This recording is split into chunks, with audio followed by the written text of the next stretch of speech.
स्वागत है आप सभी का स्टडी आपके यूट्यूब चैनल पे। और उन सभी लोगों को बहुत बहुत बधाई हो कि जिनका आज सिलेक्शन हो गया है। बिहार शिक्षक नियुक्ति 258 सिलेक्टेड कैंडिडेट्स को जो है बहुत बहुत मुबारकबाद है उनको कि उनका जो है काउंसलिंग हो गया है और कल फिर डेट में जो है काउंसलिंग होना है।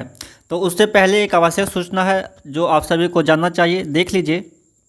आवश्यक सूचना क्या है कि टिकारी नगर पंचायत में कार्यपालक पदाधिकारी के पद स्थापित नहीं रहने के कारण आज दिनांक 5 जुलाई 2021 के शिक्षक नियोजन से संबंधित काउंसलिंग स्थगित कर दी गई है। काउंसलिंग हेतु अगली तिथि की जानकारी एनआईसी की वेबसाइट के माध्यम से दे दी जाएगी और मुझे भी पता चलेगा तो मैं भी यहाँ पे अपडेट कर दूँगा। और आगे देख लेते हैं। तो यहाँ पे देख लें क्या है, इस छोटा में नहीं दिखाई दे रहा होगा। यहाँ पे जो है आज जो 5, चलिए ऊपर से ही दिखा देते हैं यहाँ पे क्या कुछ लिखा हुआ है तो ज़्यादा समझ में आएगा। नगर निकायों में वर्ग 6 से 8 के लिए दिनांक 5 जुलाई 2021 को काउंसलिंग का प्रतिवेदन कुछ इस प्रकार हुआ है। यहाँ पे देख ले, जिला का नाम दिया हुआ है और नगर निकायों की संख्या दिया हुआ कि नगर निकाय की संख्या कितनी थी और कुल पद कहाँ पे कितना था। और यहाँ पे है चयनित अभ्यर्थियों की संख्या कि यहाँ पे जो है कितने अभ्यर्थियों की जो है चयनित अभ्यर्थियों की संख्या कितनी है, कितने अभ्यर्थियों को जो है चयनित किया गया है। और यहाँ पे है उसके बाद जो है शेष रिक्ति जो बच गया है उसके बारे में यहाँ पे बताया गया है। तो आइए एक एक करके यहाँ पर देख लेते हैं।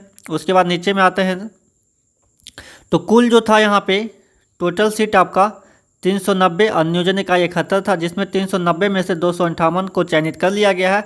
तो 390 में से 258 को माइनस करेंगे तो बच जाएगा आपका 132। तो 132 सीट यहाँ पे खाली रह गया है। कहाँ कहाँ पे खाली रह गया है उसे भी हम लोग यहाँ पर देख लेते हैं कि 30 जिलों के 71 नगर निकायों में काउंसलिंग की प्रक्रिया भी चल रही थी, उसमें 6 to 8 में 5 तारीख को। ठीक है, तो आइए यहाँ पे एक एक करके देख लेते हैं। थोड़ा सा टाइम लग सकता है लेकिन जिनका जो जिला होगा वो तो अपना जिला का इंतजार कर ही रहे होंगे। तो यहाँ पर देख लेते हैं। पहला जिला है अररिया। नगर निकाय की संख्या 2 था यहाँ पे और कुल पद 4 था, जिसमें चारों अभी कुछ जो है सिलेक्शन हो गया है तो यहाँ पे 0 बच गया। ठीक है, नेक्स्ट है आपका अरवल।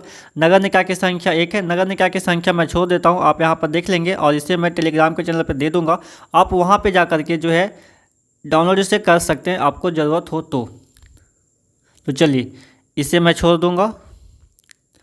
यहाँ पे देख लेते हैं आपका अरवल में कुल पद था 8, जिसमें से 5 का सिलेक्शन हो गया तो 3 सीट अभी भी अरवल में खाली रह गया है।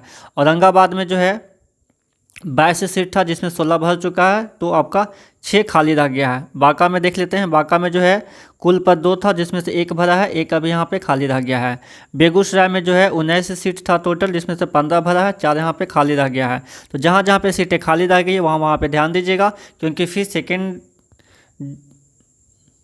सेकेंड राउंड में जो है फिर से हो सके तो इसका रिसाइकिल करके किया जाएगा। सॉरी, रिसाइकिल नहीं, मतलब कि फिर से जो है सेकेंड राउंड में जो सीटें बचा हुआ है उस पर फिर से काउंसलिंग हो सके होगा, जैसा कि पहले बताया गया है। तो चलिए आगे देख लेते हैं। भागलपुर में देख लेते हैं। भागलपुर में कुल तो 0 था तो इसको कोई बात ही नहीं करना, भागलपुर का हटा दीजिए, ये 0 था, 0 ही रह गया।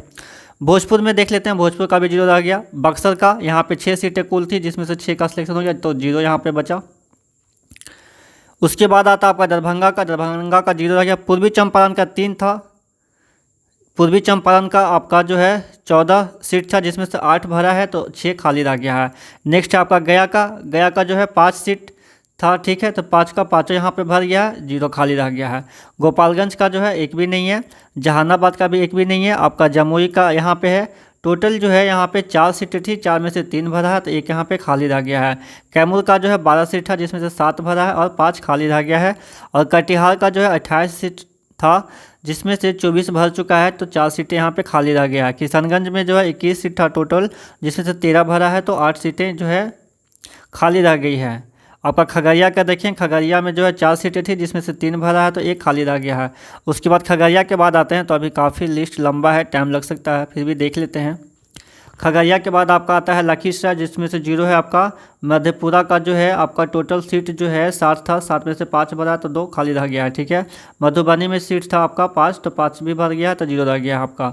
और मुजफ्फरपुर में यहाँ पे 0 है, हटाइए। नालंदा का आपका 27 सीट था, 27 सीट में जो है 22 सीट भर गया है तो आपका 5 सीट यहाँ पे खाली रह गया। नवादा में देख लेते हैं। नवादा में जो है 5 सीट था जिसमें से 3 भरा है तो 2 यहाँ पे बच गया है। पटना का देख लेते हैं। पटना में 35 सीट था जिसमें से 13 सीट भरा है और 22 सीट खाली रह गया है। पूर्णिया में देख लेते हैं 13 सीट था टोटल इसमें, जिसमें से 8 भरा है तो आपका 5 खाली रह गया है। रोहतास का देख लेते हैं, यहाँ पे 16 सीट था टोटल जिसमें से 14 सीटें भरा है और 2 खाली रह गया है। सहरसा का देख लेते हैं, सहरसा का आपका 34 सीट था, वहाँ पे 34 में से 19 भरा है, 15 खाली रह गया है। समस्तीपुर में तो 0 है, इसको हटाइए। शेखपुरा का यहाँ पे 3 सीट था और 3 में से यहाँ पे किन्हीं का सिलेक्शन नहीं हुआ या फिर कोई स्टूडेंट्स नहीं पहुँचेंगे तो यहाँ पे 3 का 3 सीट खाली रह गया। वाह, यहाँ पे मतलब कि देख सकते हैं कि एक भी कैंडिडेट्स यहाँ पे शायद नहीं आए होंगे। अब पता नहीं वहाँ पे क्या हुआ होगा, या फिर हो सकता है कि नहीं भी हुआ होगा। जिस तरह से टिकारी का कैंसिल हुआ आज देखें। शिवहर में देख लेते हैं, शिवहर में यहाँ पे 60 सीट था जिसमें से 6 भरा तो 1 खाली रह गया। सीतामढ़ी में 23 था, 12 भरा, 11 खाली रह गया। सारण में 2 था, 2 भर गया, 0 बच गया सीट, वहाँ पे अब नहीं है। सिवान में 5 सीट था, 4 भरा, 1 खाली रह गया है। सुपौल में 14 सीट था, 13 भर चुका है, 1 सीट खाली रह गया है। सुपौल के बाद है आपका वैशाली का जिसमें से 18 सीट था, 18 में से आपका 7 सीट भरा है और जिसमें 11 सीटें अभी बाकी है, जो कि नेक्स्ट राउंड में हो सके तो हो जाएगा। पश्चिमी चंपारण में जो है 18 सीट था जिसमें से 9 भरा है तो 9 खाली रह गया है। इस तरह से टोटल भी मैंने आपको बता दिए कि टोटल जो कुल हैं वो आपका 71 नियोजन इकाई था जिसमें से 390 जो है सीटें खाली थी, जिसमें से 258 का सिलेक्शन हो गया। तो एक बार फिर से उन सभी लोगों को, जिन 258 लोगों को हुआ है, तो बहुत बहुत मुबारकबाद है उनको कि चलिए बहुत खुशी की बात है उनको कि जॉब लग गई और वो काफ़ी खुश भी होंगे। और 132 खाली है, तो फिर देखते हैं इस पर कब काउंसलिंग जो है होता है। जैसे ही कोई नया अपडेट आएगा तो मैं अपडेट कर दूंगा। उससे पहले यदि आप मेरे चैनल पर नए हैं, चैनल को सब्सक्राइब नहीं किया है तो चैनल को सब्सक्राइब कर लीजिए, बेल आइकन को प्रेस कर लीजिए। जैसे ही कोई नया अपडेट आएगा आप अपडेट रहेंगे।